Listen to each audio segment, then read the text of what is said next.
یہ 26ویں ترمیم کے بعد یہ بنے تھے بلوچستان ہائی کورٹ کے جسٹس. یہ ابھی تک کنفرم نہیں ہوئے. 1 سال کا پیریڈ ہوتا ہے, ان کی کارکردگی جانچی جاتی ہے کہ انہوں نے کیسے فیصلے دیے, اس کے بعد ان کی کنفرمیشن ہوتی ہے. لیکن اب ظاہر ہے انہوں نے پکا بھی تو ہونا ہے, انہوں نے اپنی نوکری پکی کرنی ہے. پھر یہ بتایا گیا ہے کہ یہ وہ جو ورد کرتا ہے, کوئی بھی ورد ہو, سبحان اللہ کا ورد ہو اچھا ہوتا ہے, الحمدللہ کا ورد اچھا ہوتا ہے, اللہ اکبر کا ورد اچھا ہوتا ہے. کچھ لوگ اپنی جان کی حفاظت کے لیے یا حافظ ہو یا حافظ ہو یا حافظوں کا بھی ورد کرتے ہیں. تو معلوم یہ ہوا کہ جسٹس محمد آصف آج کل اپنی نوکری پکی کرنے کے لیے یا حافظوں کا ورد بڑی تواتر سے, بڑا مجرب نسخہ انہیں کسی نے بتایا ہے تو وہ اس پر ورد کر رہے ہیں. اور یہ بھی بتایا گیا ہے کہ انہیں شاید کہ جس دن عمران خان صاحب کا کیس ہو, چونکہ آپ نے کیس سننا ہوتا ہے, اس دن آپ چھٹی کریں تو اس دن آپ مراقبے میں بیٹھ جائیں اور یا حافظوں کا صبح سے لے کر شام تک, رات گئے تک ورد کرتے رہیں تو آپ کی نوکری پکی ہو جائے گی. شاید یہ اسی مجرب نسخے کے پر عمل پیرا تھے اور عمل کر رہے تھے. تو اس کے بعد یہ ہوا, جب وہاں پر پہنچے تو معلوم یہ ہوا کہ بھائی یہ جسٹس محمد آصف تو شاید مراقبے میں بیٹھے ہوئے ہیں, وہ تو حاضر نہیں ہیں آج, وہ یا حافظوں کا ورد کر رہے ہیں. انہیں کسی نے بتایا نوکری پکی کرنے کے لیے. تو معلوم یہ پڑا جی کہ آج عمران خان صاحب کی جو کیس کی سماعت ہے وہ نہیں ہو رہی.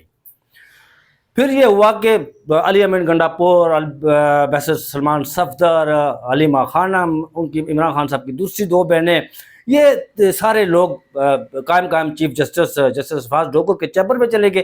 چیمبر میں نہیں, ان کے سیکرٹری کے چیمبر میں چلے گئے. وہاں جا کر وہ بیٹھ گئے. انہوں نے کہا جی کہ ہم تاریخ لینے کے بغیر تو یہاں سے نہیں اٹھیں گے. بہرحال 26 جون کو ان کی تاریخ دے دی گئی ہے. اب پہلے بھی دیکھیں انہوں نے تاریخ تو لی تھی تو پھر جین تاریخ والے دن کوئی ایک جج صاحب مراقبے میں چلے جاتے ہیں, بیٹھ کر مراقبہ کرتے ہیں, ورد کرنا شروع کر دیتے ہیں یا حافظوں کا. اور اب قائم کیا پتہ اگلی تاریخ کو قائم چیف جسٹس سرفراز ڈوگر بھی یا حافظوں کا ورد کرنا شروع کر دیں, کیونکہ انہوں نے بھی نوکری پکی کرنی ہے یہاں پر. وہ جو مستقل چیف جسٹس کی ہے, ابھی تو وہ کہیں لٹکے ہوئے ہیں, لیکن وہ بھی پکی کرنی ہے. اور اس کا مجرب نسخہ یا حافظ ہوئی ہے تو کیا پتہ اگلی تاریخ پر وہ بھی نہ آئیں.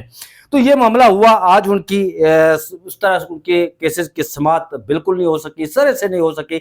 لیکن ایک اور بات, جب علی امین گنڈاپور وہاں سے باہر نکلے تو انہوں نے باہر نکل کر علی امین گنڈاپور نے کہا جی کہ ہم پرزور احتجاجی تحریک چلائیں گے.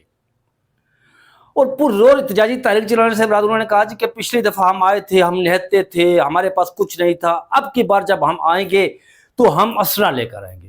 بھائی علی امین گنڈاپور سے پوچھے, کوئی یہ کتنی کم عقلی ہے کہ اگر آپ اسلحہ لے کر آئیں گے, وائلیشن کریں گے, قانون کو اپنے ہاتھ میں لیں گے, تو پھر تو آپ کسی اور کے جھنڈے پر کام کر رہے ہیں. جب آپ بڑی تعداد میں, بہت بڑی تعداد میں لوگوں کو اپنے گھروں سے نکالیں گے بغیر اسلحے کے, بغیر کسی وائلیشن کے, جب آپ اسلام آباد پہنچیں گے پرامن طور پر, آپ کے ہاتھوں میں کچھ بھی نہیں ہوگا سوائے پانی کی باٹلز کے علاوہ یا نمک آنسو گیس کی شیلنگ سے بچنے کے لیے, تو پھر اس تحریک کا سب سے زیادہ اثر ہوتا ہے. یہ جو کہا جا رہا ہے نا, علی امین گنڈاپور کہتے ہیں کہ جی ہم سرنگ کھود کر آئیں گے, جی ہم یہاں پر قبریں کھودیں گے, ہم یہاں پر وہ کہہ رہے ہیں جی کہ ہم اسلحہ سمیت آئیں گے. اس تحریک سے یہ کبھی تحریک جو ہے کامیاب نہیں ہوگی.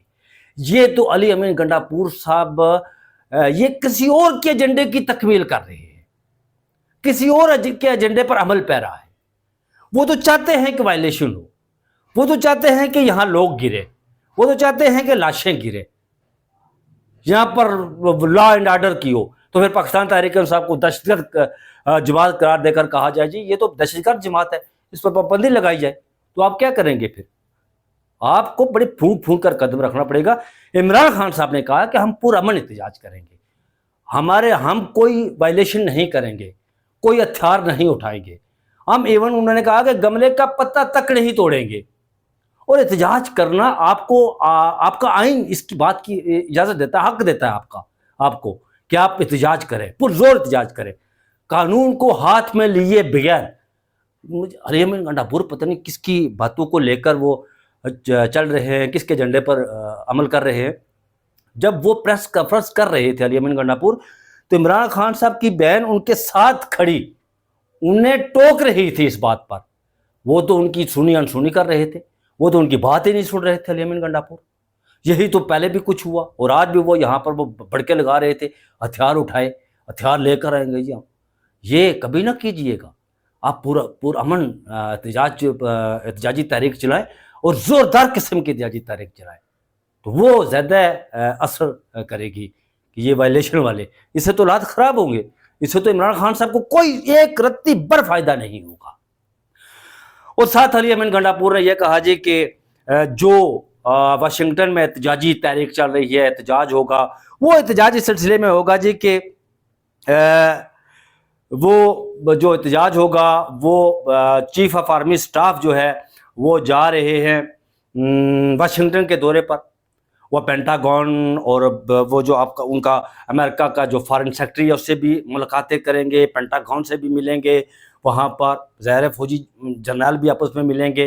اور پھر یہ بھی بتایا جا رہا ہے کہ جب foreign secretary American foreign secretary Marco Rubio کی جب فیلڈ مارشل عاصم منیر سے ملاقات ہوگی تو اس ملاقات میں انہیں بعد میں جوائن کریں گے جناب deputy prime minister of Pakistan وزیر خارجہ جسے منشی یعنی اسحاق ڈار جنہیں کہا جاتا ہے, وہ بھی انہیں وہاں جوائن کریں گے.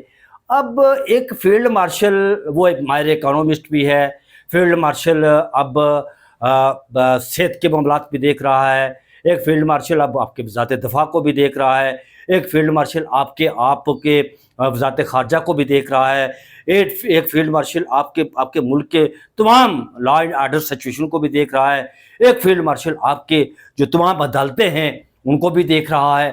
اب یہ فیلڈ مارشل کے تو کمالات ہیں نا. یہ باقی سیاستدان تو وہ مجھے یاد آ رہا ہے یہاں پر جنرل ضیاء الحق کے والے سے, جنرل ضیاء الحق کے بارے میں یہ کہا جاتا ہے کہ وہ ایک دفعہ بلوچستان گئے. یہ صاحبزادہ خورشید گیلانی نے اپنی کتاب قلم برداشتہ میں اس کا ذکر کیا ہے. انہوں نے کہا کہ دفعہ بلوچستان کے تو بلوچستان کے وزیر اعلیٰ میں ان کا نام سکپ کر رہا ہوں, مجھے بھول رہا, شاید میر کمال اس طرح کوئی نام تھا ان کا.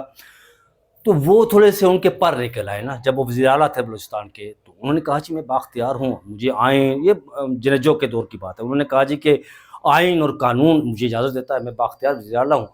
تو جب اس بات کا پتہ جنرل ضیاء الحق کو چلا تو جنرل ضیاء الحق نے رخت سفر باندھا, کوئٹہ پہنچے. تو انہوں نے کہا تھوڑا سا اسے بلایا وزیر اعلیٰ کو, تو انہوں نے کہا میر صاحب ہمیں کچھ شکایات ملی ہیں. تو وہ بڑے گھاک قسم کے سیاستدان تھے, وہ سمجھ گئے. انہوں نے کہا جی کہ بندہ بشر ہے, بھول جاتا ہے, اوپر خدا ہے نیچے آپ ہیں جناب, تو بس اس سے بڑی بات کوئی نہیں. تو پھر انہوں نے کہا کہ جو کچھ ہوا تھا وہی ہوا. تو یہ فیلڈ مارشل صاحب جو ہیں ہمارے ماشاءاللہ ان کے کمالات ہیں. یہ تو باقی کوئی جنہیں عمران خان صاحب انہیں لیلا کہتے ہیں اور شہباز شریف صاحب کو, اور کسی نے آج پتہ نہیں چھوٹا لیلا اور بڑا لیلا بھی کہہ دیا. تو یہ سارے ان کی اوقات کیا ہے, ان کی تو یہی اوقات ہے, اس رسی کے ساتھ لٹکے ہوئے ہیں.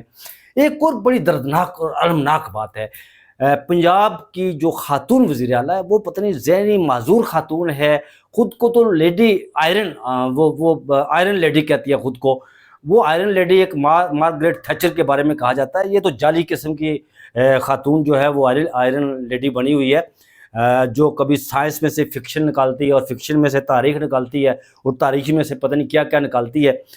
بڑی المناک سچویشن ہے, صورتحال ہے کہ آج کے دن جو کاشتکار ہے اس خاتون کے عہد میں رول گیا ہے. کاشتکار کسان رول گیا ہے. آج پتہ چلا کہ بھنڈی جو ہے وہ 50 روپے کی من کاشتکار سے اٹھائی جا رہی. میں نے دیکھا وائرل ویڈیو کہ وہ بھینسیں جو ہے وہ اس بھنڈی کو ان کے آگے چارے کے طور پر وہ کھائی جا رہی ہے. یہ بڑی دردناک سچویشن ہے, بڑی المناک سچویشن ہے. وہ کسان جو سارا سال محنت کرتا ہے, محنت کر کے اس آس میں رہتا ہے کہ جب میری فصل پک کر تیار ہوگی, پھل تیار ہوگا تو میں اس کا پھل کھاؤں گا اس فصل کا. تو جب پھل کھانے کا وقت آتا ہے تو پھر وہ یہ جو سچویشن ہے, پہلے گندم کا کاشتکار رول گیا, ازاں بعد دھان کا چاول کا کاشتکار رول گیا, اب تو سبزیوں کا کاشتکار رول کے رہ گیا. تو یہ تو روزانہ یہاں پر سپیچ کرتی ہے اور تقریریں کرتی ہے اور کہتی ہے کہ میں نے پتہ نہیں فلاں 30 مار لیا ہے, فلاں 30 مار لیا ہے. بہرحال یہ ان کی باتیں ہیں. تو یہ جو ٹیلی فون آئین اور قانون کی میں نے بات کی تھی وہ یہ ہے کہ علی امین گنڈاپور نے کہا جی کہ یہ جو ملک میں آئین اور قانون ہے یہ ٹیلی فون پر چل رہا ہے. مطلب انہوں نے جج کے حوالے سے بات کی، جب جسٹس محمد آصف نہیں آئے تو اس حوالے سے انہوں نے بات کی کہ ملک کا جو قانون ہے، آئین اور قانون جو ہے وہ ٹیلی فون پر چل رہا ہے. ٹیلی فون کی بیل آتی ہے، آگے بندہ اٹھاتا ہے تو پھر وہ جو گفتگو ہوتی ہے تو پھر اسی کے مطابق سارا عمل ہوتا ہے. میں اپنے گزشتہ سے پیوستہ ویلاگ میں بھی شاید میں نے اس کا ذکر کیا تھا کہ قاضی فائز سر نے تو دروازے کھول دیے تھے، سب آئیں جی ان لوگوں کے لیے آئے، اندر بیٹھے، جو کچھ آپ کہیں گے تو ہم کریں گے. اب تو ماشاءاللہ قاضی یحییٰ افریدی کے دور میں تو وہ فوٹو بنا رہے ہوتے ہیں پاس بیٹھ کر کہ ٹھیک ہے جی آپ آئیں، میں فوٹو بنا رہا ہوں آپ کو، آپ کا فوٹو کہیں مس نہ ہو جائے. تو ناظرین یہ تھی جو صورتحال میں نے آپ کے سامنے رکھی ہے. مجھے اپنی دعاؤں میں ضرور یاد رکھیے گا. مجھے دیجیے اجازت، اپنا بہت سارا خیال رکھیے گا. اللہ حافظ.